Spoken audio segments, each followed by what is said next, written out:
Hey guys, Alex here. I am back with another reaction video to this sex advice on the internet.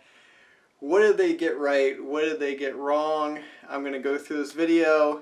This is actually a continuation of a video that I already did, which was the 5 types of sex men dream about. It was on this guy named Matthew Boggs. Apparently he lied to us all, which I'm still trying to cope with. But there are actually 5 more types of sex that men dream about. So we're going to go through these 5 types of sex men dream about, see if we can learn something new from it. I'll try to analyze it as much as I can, try to glean as much information from it as I can, and just have fun while we do it. Today, I'm going to be sharing with you the secrets of 5 types of sex that men won't tell you about, but which they absolutely crave. Matt, if you're going to be in the frame, help out. Okay. Looks like Matthew's trying to get on that stripping action. If you guys don't know this, Mark, I used to be a stripper, might still be a stripper. Nothing wrong with that. Just saying. All right, time let's to talk about- practice. Let's talk about some types of sex. Number 1, what is it, Maddie? Number 1 is experimental sex. Now, what is experimental sex? Anytime a man hears his woman utter this line, "Honey, I want to try something new tonight," he absolutely loves that. When he hears that line, this is what he hears in his head. So, he's right. Experimental sex is a great thing to do. You should always be pushing your limits, always pushing your boundaries. Obviously, within reason, you shouldn't be doing things that you really don't want to do or really don't feel comfortable with, and you also shouldn't force your partner into doing something they're not comfortable with or something you haven't talked about. The key to this is talk to your partner. So tell them what you like, tell them what you don't like, ask them what they like, ask them what they don't like, and then go from there. Maybe say, "I would like to try this thing in the future," and see what the response is. Also, you don't have to create an entire new sexual experience that's experimental. You can throw kind of tidbits of experimenting within an already happening sexual experience. So what that means is, if you're kind of doing your routine sex, you could throw in some dirty talk if you're not used to that. And just kind of up the ante, push the limits a little bit. Obviously within reason, and obviously after you have talked to your partner already. Communication is key. I'm probably going to end up saying that a million times for this video, like last video. But yeah, communication is absolutely key. Number 2 is straight out of Australia. Crikey, mate, have we had any kangaroo sex lately? Kangaroo sex. This is the second instance of him bringing up animals in the sex. I don't know if that's, I guess to each his own. Let's see what kangaroo sex is all about. Now, you're probably wondering what this is. Kangaroos, when they make love, they're a little aggressive. You see what I mean? Sometimes it can be fun when you've just had that, when you've got that anger in you. You're a bit frustrated at your partner. You're like, "Oh, I'm not liking you right now. Let's have kangaroo sex." Alright, so he's basically calling kangaroo sex, which obviously I'm not Australian, so I don't know if that's like a term that Australians use. I don't know. But anyway, he's basically explaining or describing rough sex or angry sex, which is kind of a really cliched form of sex that's everyone always says is like amazing. And the reason why it's amazing is because it's psychologically stimulating. So any sex that is psychologically stimulating, kind of over the physical stimulation part, is going to be better. The key to having great sex is to make it psychologically stimulating sex. And rough sex or angry sex really helps you get immersed in the experience, get kind of engaged in the experience. You kind of end up throwing away all your insecurities, anything that you're thinking about in the day, and you become more present in the sex. And the more present you are and the more present your partner is, the better the sex is going to be, because it's more psychologically stimulating. So whatever you can do, if you're not going to do rough sex or angry sex, anything that you can do to keep your partner immersed in the experience, make them hold eye contact, talk to them, make noise during sex, moan, anything like that, is just going to make the experience so much better, because your partner is going to be invested in it. They're going to see that you're invested in it. They're going to try harder to be invested in it. It's really a win-win for everyone. The more you can get out of your own head and be present in the moment during sex, the better it's going to be. And when you're angry, you're in that mood, you're in that rough mood, and you're really passionate, that's when you're most present in the experience. And that's why it's such a good sexual experience. And that's why so many people think it's such a good sexual experience. Because if you think about most sex people are having, it's not communicative. You're not dirty talking. It's probably pretty quiet. There's nothing keeping you immersed in the experience except for the physical part. And the physical part can be really good. You can be doing everything perfectly. But then there's that fleeting thought that goes by, maybe takes you out of the experience.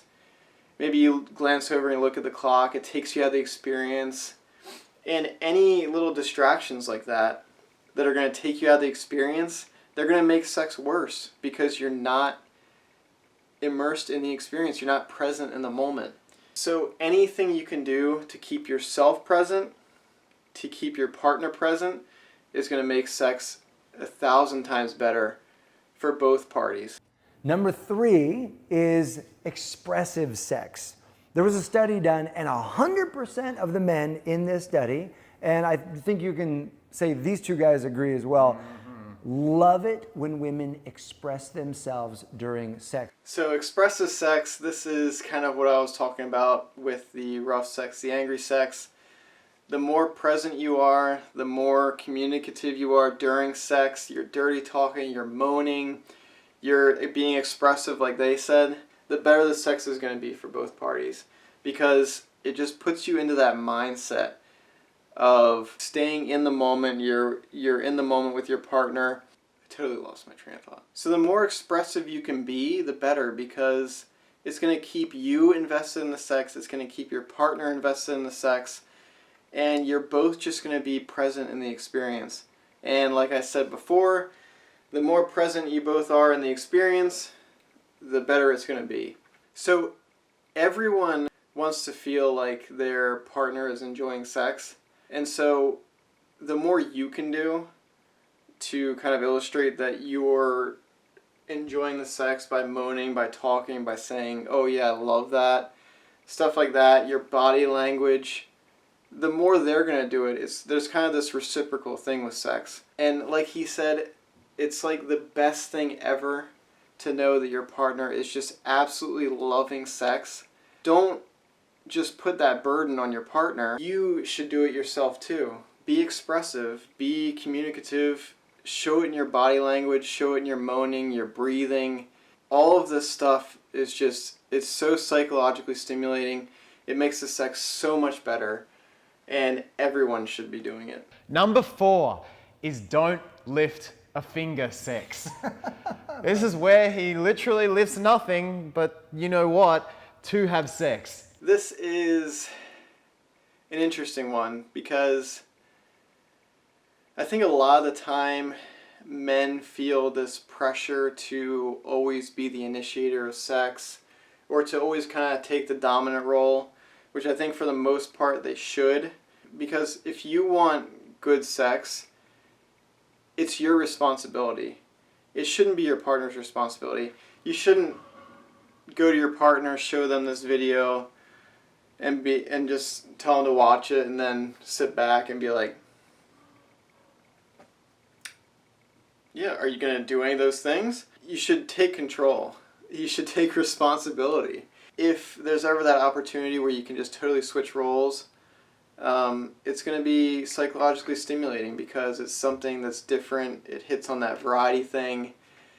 and it feels good to be pampered every now and then. Number 5, we call stealth bomber sex. Right? That's what we call it, stealth bomber sex. Probably my favorite. Now, Mark loves stealth bomber sex. you probably have seen a stealth bomber. You know what a stealth bomber. If you haven't, it looks like this. And stealth bomber sex is when you're both asleep in the middle of the night. Your man is asleep in the middle of the night, and you wake up hot. You wake up ready to go. And so don't hold back in that moment.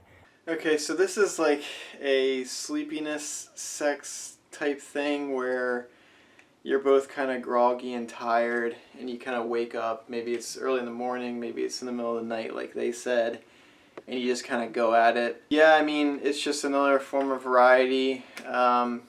It's going to be psychologically stimulating because there's kind of this, if you're already tired, you're going to usually be kind of present in the moment. You're probably not going to be thinking about the stress of the day or what you have to do tomorrow. And so it kind of keeps you in the moment.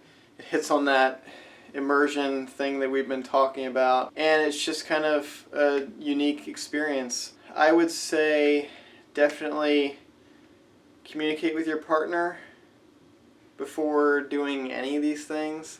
Ask them what they like. Ask them what they don't like. Tell them what you like. Tell them what you don't like. That way there are some ground rules that are laid out before this. You never know what kind of baggage someone is bringing into a sexual relationship. Sex is such a powerful thing that you shouldn't just kind of spontaneously do these things without the proper build-up and communication and kind of relationship building. Normal relationship building, what I think should be normal. But so many couples just kind of ignore talking about sex, which is just crazy to me because it's this aspect of your relationship that everyone agrees is just this hugely important aspect of your relationship. But then people just kind of guess what their partner likes, and they just kind of do things in a way that they think is going to work for their partner without necessarily talking about it or discussing it. And you're just kind of left to decide if you guys have sexual chemistry. There's no such thing as sexual chemistry. Sexual chemistry is built through communication.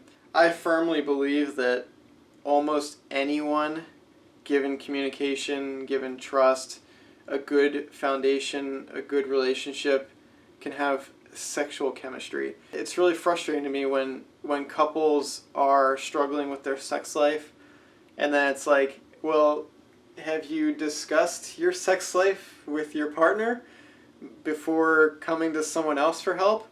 Because most of the time I think couples can kind of help each other by talking about what they like and what they don't like. And I think people often will go to a third party. Like these guys, they'll watch a video, or like me, they'll watch a video on sex advice, and the sex advice is telling you this type of sex men dream about, men love this type of sex, go do this, or women love this certain technique or physical stimulation thing, or finger them this way, or do the other things this way, and it's all physically based. And there's no advice that says go talk to your partner and actually see what they like and go from there. And there's nothing that says be expressive, talk to your partner not only before sex but after sex. Ask them what they liked about the experience.